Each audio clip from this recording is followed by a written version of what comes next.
What's up, everyone? Massive legend here. And then you could go. We have David Jones, we have Johnathan Buckhouse. Today we're going to teach you 50/50s on boxes and then some rails. So yeah, I basically never do rail tutorials because I am not an expert at them. I can slap my board on them, stand on them just fine. And especially 50/50s. My original roommate out here, Matt Peterson, he was actually an X Games star one year. He used to call 50/50s no tricks. You know, you just basically standing there, but that's not a nice name for tricks, no trick, but it really is almost a no trick. You can just stand there, especially on boxes. So I'm going to show you the progression on how I learned them on boxes, and then they're going to take it to the next level, doing it on like more legit rails, doing it from the front side to the back side, and give their extra thoughts on that. But yeah, really it's about just having, you can play around with this on a regular run without any rails or anything, just working on your nice skidded turns to be able to like approach it completely straight on. I think that's where people really fail when I see beginners at it. They're just like not sure how to approach it right. So you nice tight core, bent knees, aggressive, almost you don't need to be carving into it or anything. You just kind of side slip your way into it, and then once you're lined up, you purposely flat base it right to the box, hop on the box, and then the only things that I think about is the board's base has to stick to the glue, like glue, to the thing. No using your edges at all. If you start to turn front side or back side, just completely keep your board flat no matter what. Embrace it. Yeah, it's just, and if the faster you're going, actually the more controlled it will be.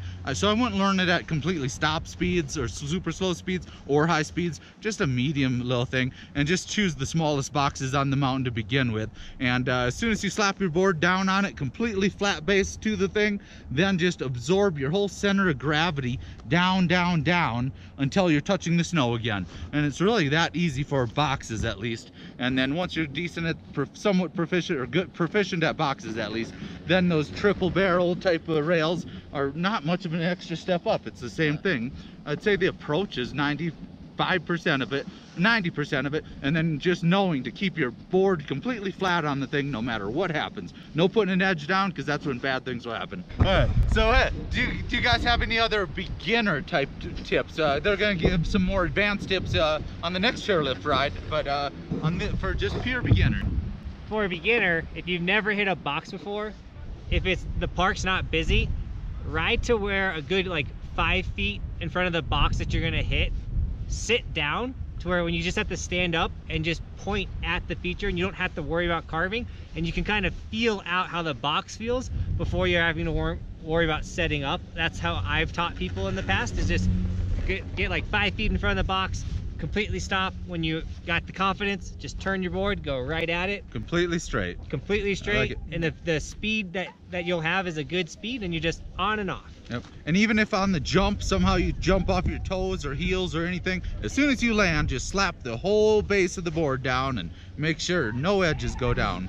You got it. How about, if you're not a weirdo, 50/50s will probably be the first rail/box trick you will learn or attempt in the skateboard snowboard park. So yeah. So also you could pick out like tracks. I see some skiers tracks right here. I'm just gonna imagine that's the box and work through those on some regular runs. And so yeah, here's the skier track. Let's pretend I'm hopping on a box.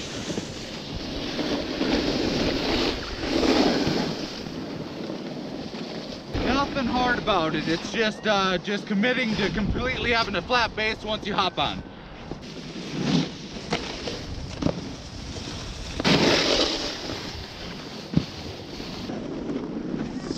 All right, a lot of parks have small parks, so that's how you do it. This one, very, very small boxes, very small rails, and that's where to learn these, to where you can consistently do it easy.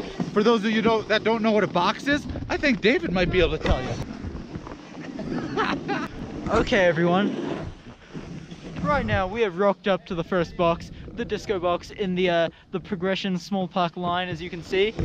This box is primarily made of wood, got a bit of plastic on top of it, some metal railing on the side. As you can see, there are screw holes. Do not worry about those screw holes, they will not throw you off. And basically 50/50s, they're going to be your gateway to like box or rail trick. So this is the one you're going to want to learn good. A demonstration of a 50-50 right now from Johnathan Buckhouse. I'm about to get the swag angle.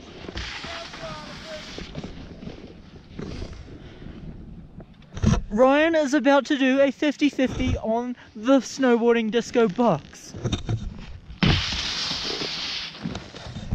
Very flat base, very pristine, very clean. That's how we do it out here. The Ryan Knapton Snowboard channel. You got a lot of words in there, you might want to cut some of them out. Oh, I'm using it all. Yeah, so practice it on normal runs, just kind of making some skidded turns and then thinking that you're hopping on a rail and slapping your board right down on the snow in a straight line and getting the feel for it that way, and then taking it to some really small low risk features like that. So these are called ride-on rails. What are the other type of rails then after that? Could call them hop-on rails, Urban-on, Urban-on or rail, street rails, Ollie-ons. rails. Alright, so basically what they're describing is a lot in the medium and larger rail parks, there will be an actual, you can't just ride onto the rails or boxes like that. You have to hop onto it from one of the sides. Rocking the best 50-50 of your life. Yes. Oh, I'm going down. Oh, shit.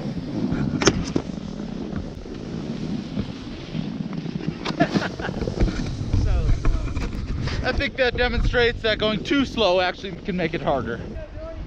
All right, now we are on a small urban type rail where you have to hop on it from either side.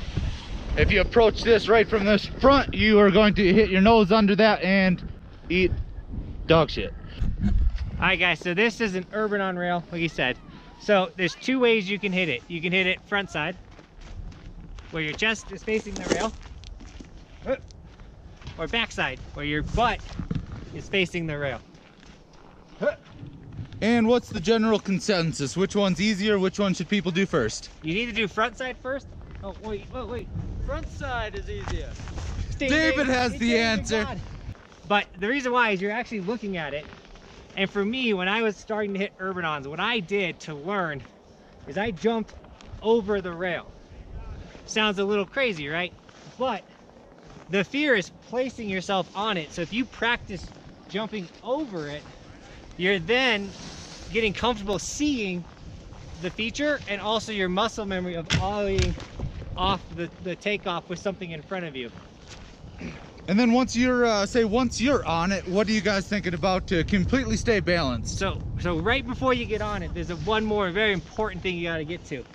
So everybody who's learning Urban-ons are gonna look straight down because they wanna see if they're getting on the rail. They wanna see they're not kicking it. What happens when you do that, you jump on. Oh no! Oh man, you jump on and your head goes, huh. And what that causes you to do is to slip out this way, then causing your upper body to fall over the rail. And if it happens on a Tuesday, you've then committed Taco Tuesday.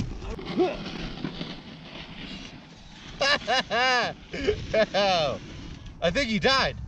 That is David, are you okay? Yeah, I'm okay. Woo!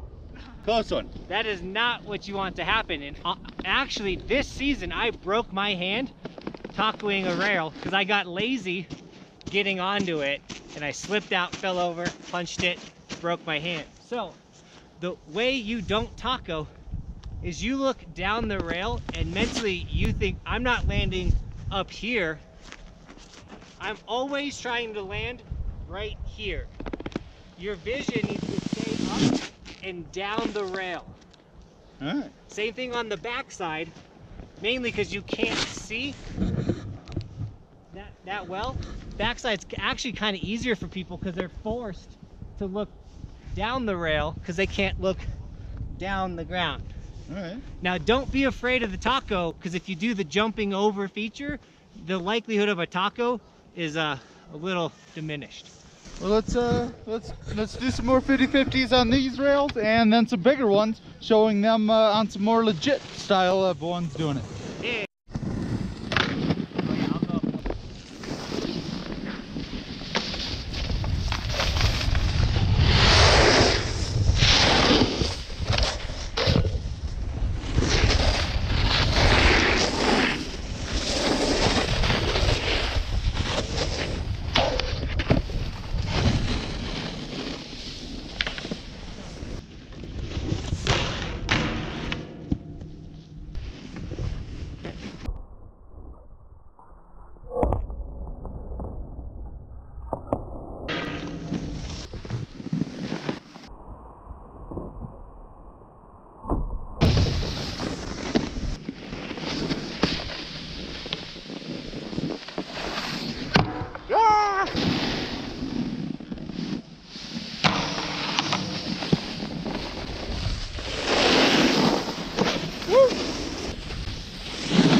right, so really nothing too hard about it. And next, you basically, then kinks and stuff, and it's all the same. For me, it's all about just being aggressive with my knees. If I'm standing tall on them, I can feel it, and it feels like sketchy. If I'm Power and aggression. Power and aggression. Power and aggression. One more time. Power and aggression. Apparently you need power and aggression, and it makes sense. That's how you do any trick. Yeah, it really is. You snowboard. If you're lazy when you're snowboarding, that's always when I get hurt. You break your hand. That's what I did. I got lazy, broke my hand. Yep. So yeah, whenever you're riding, in general, just take some power and aggression, and yeah, if you start to feel lazy, I don't know, buckle down. That's actually always when I've gotten hurt years and years ago. Luckily, I haven't had anything wrong for a long time. But hey, let's talk about kink trails and stuff. Basically the same thing, huh? Kind of, but not really. So with the kinked feature, what I tend to do is I like to go slower into it, because as you're pumping through the kinks, you're gaining a lot of speed. So if you go into it really fast and you hit that kink, it's gonna pop you into the air. So if you go slower into it, after that, like it's just like a down, flat down. So that first kink, that first down is gonna give you some speed. You'll hit that kink, and then you will get a little bit of air time when you hit that next down. But it's super smooth. Just don't go like really fast into it, where if you're just hitting a flat rail and you go really fast, you can hit as fast as you want. Just so slow it down on the kinks, and then kind of suck your legs up too. Yep. So more movement with the legs, absolutely, on kink trails. And then the last thing I'll add in is safety. Actually check out all of the rails and boxes first and make sure they're good to go, and that you are, that there's not some weird thing or side that you can't fall off of. Just make sure you're capable of it and it's at your level. Any other last thoughts on 50-50? All right, guys. So for learning them through kinks, I think what I found useful, basically you're gonna want to know how to get to the end of the rail before you start doing kinks, and when you do, maybe try go donkey dick first, or maybe try go donkey willy first. So when you're going down the rail, it's just a single kink before you start going for down, flat downs and all of that. Okay. It'll just get you used to going through. So that's the name of a down or a flat. What? A flat to kink. A flat to kink is a donkey. A donkey's wiener. A donkey's wiener. Yeah. Hey, thank you guys for helping me out with this video. And pretty much anytime, let's say you guys are riding through a brand new park, can I assume that that's mostly what you would just have your opening run with? I mean, like, you're going to want to learn 50-50s, because once you learn them, it kind of opens your mind up to like rail tricks. Yep. It's like your introduction to rail tricks, pretty much. It's really the foundation of it all starts with that. Yep. So yeah, don't be too afraid to slap your board on some of those tiny little boxes in little mini parks. So hope that helps. Hope you also just watch people when you're first learning them. If you don't have someone right with you, just watch a bunch of other people, see how they're doing it, kind of get a visual in your mind and actually see it in your mind's eye, and that'll help too. So hey, thank you for watching. Happy trying to smash that like button if you loved it. Thank you, David and Jonathan, for helping me with it, and kapla!